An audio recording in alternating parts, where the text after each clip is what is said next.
Hey everyone, Tyson the Subaru specialist from Subaru Prince George here. Today we're taking a look at the 2022 Subaru Ascent Convenience. So I actually think this is the first 22 convenience model that we've seen, and of course it came in pre-sold, but this is as entry level as you can get with the Ascent. It's still powered by the 2.4 liter turbocharged boxer engine, produces 260 horsepower and 277 pounds-feet of torque. You still get those nice projector headlights, really cast great light. There's plenty of power. Subaru went with a 4-cylinder turbo in comparison to the competition's 6 cylinders for exactly the reason. You're not always carrying max capacity cargo or passengers, so you might as well save some fuel when you're not hauling that weight around. So at the back here, it is just a manual gate with the third row up. There's still good room underneath here. We have storage. Got the ball mount kit, wiring, you've got your spare tire tools under here. You access all of that through here. Jack is back here. They've put it together really nicely in a package. If you decided to buy a privacy cover, it would actually store across underneath here. Now, if you need more storage, this is a 60-40 split. It's easy to fold down, lift, push. That simple. These headrests do pop up. And just like the front ones, you just push down on the side slot and it folds down. But when you fold both sides down, you extend the cargo space substantially, significantly more. Wider, taller, deeper than all of the other Subarus. So lots of storage available. We've got grocery bag hooks on either side. We have a halogen cargo light that will shut off when the hatch closes. We have a 12-volt outlet for any charging needs. And we have 4 hard-mounted tie downs to secure any awkward cargo.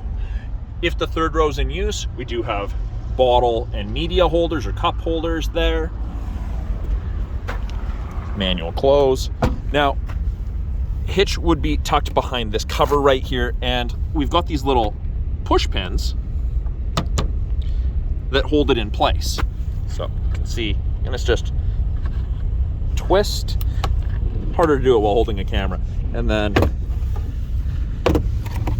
And there is your hitch. So you've got your 4-pin wiring, your 7-pin wiring. Now this entry level, it says right there, it actually gives you on the sticker, this tows a maximum of 2,000 pounds. So keep that in mind. All of the other Ascents, the Touring model, the Onyx, the Limited, and the Premier, they'll tow 5,000.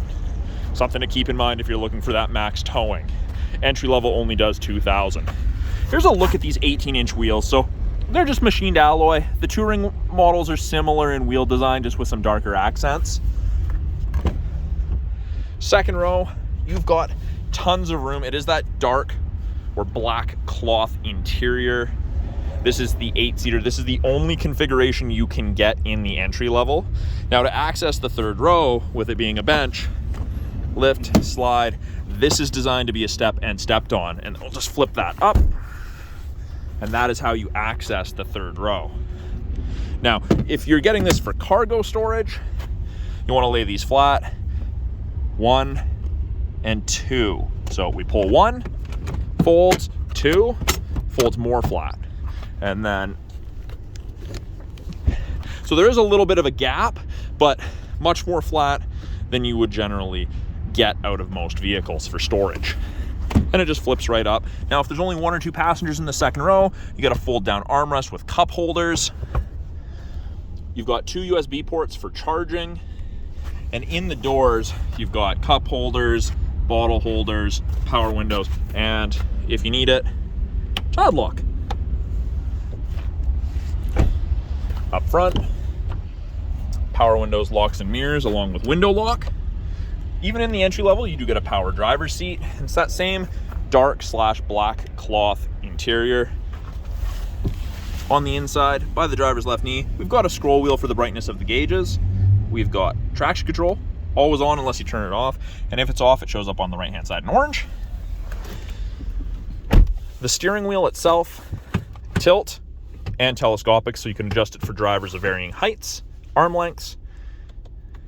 Auto headlights, of course, and they've made the switch. You can't accidentally drive with your headlights turned off. It springs back to auto, which is awesome. Lots of people drive around dawn or dusk without realizing their headlights are off.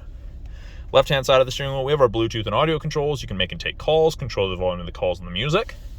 These arrows right here will change this small center display. Digital speedometer, fuel economy for trip A, trip B, how long it's been running versus how far you've traveled. And you'll notice there's that little orange light. That's saying that, hey, it could be slick out, be careful. And that's based on the temperature. I believe it comes on at 4 degrees Celsius and that stays on below that. To the right, we've got our adaptive cruise and our lane centering. So that's part of this eyesight system that uses both of these 2-color stereo eyesight cameras to help stop you from hitting things, follow vehicles at a safe distance with cruise, and keep you between the lines above 60 kilometers an hour. Very, very good stuff. It actually saves you 10% on your basic insurance here in BC. But you can see that there's 4 bars ahead of the Ascent all the way down to 1. That's the follow distance behind the vehicle ahead of you that you'll follow at if you catch up while using cruise. And you can see that those lines are grayed and the steering wheel icon's there.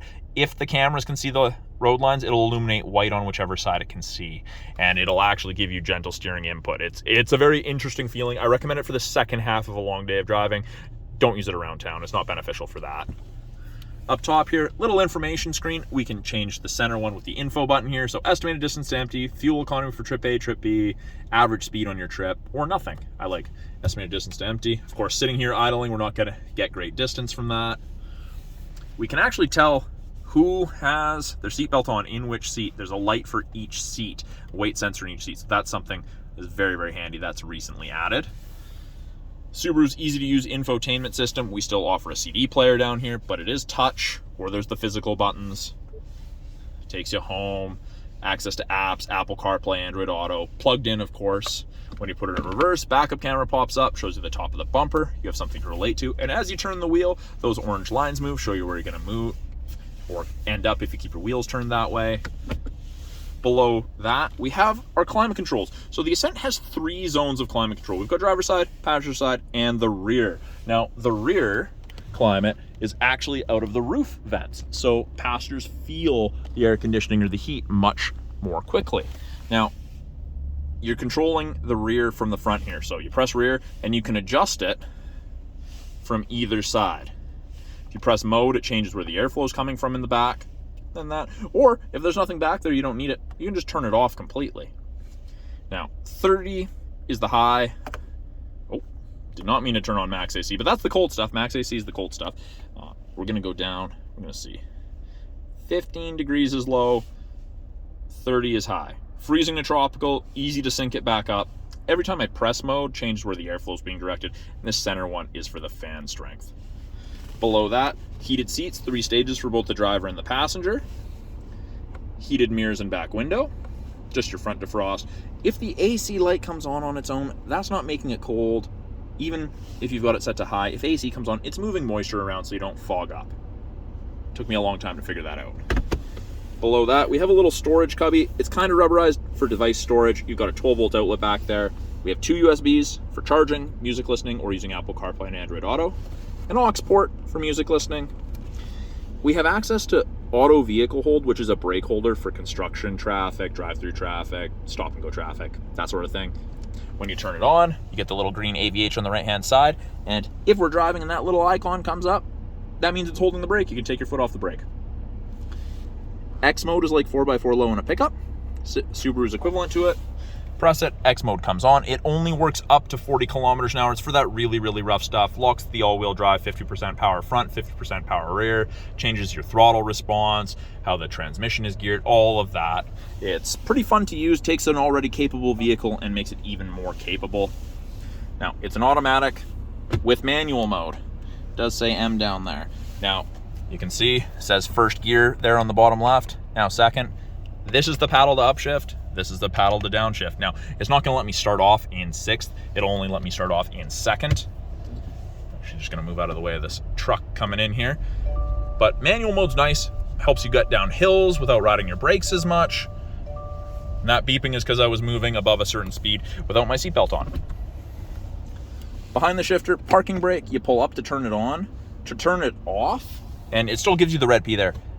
My foot's not on the brake, so it doesn't go off. To press the brake, push down, off it goes. Then, of course, your cup holders in the center console. You've got good storage. You've got a change tray in the armrest. And then up top here, we have sunglass storage, along with a spy mirror to keep an eye on people in the back, have a conversation without having to turn around. And then there's some buttons right here. So this is lane sway. So it'll start beeping at you if you start changing lines without signaling. And that's the automatic emergency braking. So both of those systems do use the 2 color stereo eyesight cameras to try to keep you between the lines and stop you from hitting things, which actually saves you 10% on your basic insurance here in BC. So that is a quick look at the 2022 Subaru Ascent Convenience. Not one that we see a whole bunch of. So if you guys have any questions about this vehicle, any of the technology in the vehicle, or any of the Subarus in our lineup, please let me know in the comments below. I'm always looking for new content to make for you guys and answer all your questions. Again, I'm Tyson, the Subaru specialist from Subaru Prince George. Talk to you guys soon.